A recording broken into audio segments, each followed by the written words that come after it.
Një koleksion I jashtëzakonshëm monedash është zbuluar pas më shumë se 50 vitesh I varrosur nën tokë dhe pritet të dalë në ankant për mbi $100 milion. I njohur si koleksioni I udhëtarit, ai u krijuar gjatë pasojave të rënda të krizës së bursës së vitit 1929 nga një koleksionist evropian dhe bashkëshortja e tij.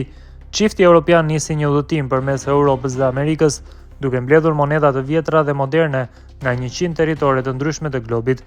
Ata mbajtën një dokumentim të detajuar të çdo blerjeje, duke krijuar kështu një arkiv të pasur historik. Me fuqizimin e nazizmit në Europë, ata vendosën të fshehin thesarin e tyre. Monedat u paketuan me kujdes në kuti purosh të cilat më pas u vendosën në kuti alumini dhe u groposën ku qëndruan të paprekura për disa dekada. Sipas ekspertëve, koleksioni përfshin moneda nga të gjitha rajonet e botës, shumë prej tyre të rralla dhe në gjendje perfekte. Shumë lloje nuk janë parë kurrë më parë në ankante publike. David Guest u shpreh: "Beta pa frym kur po shikoja këto moneda, disa prej tyre nuk janë parë në treg për më shumë se 80 vite, disa as që diej se ekzistonin."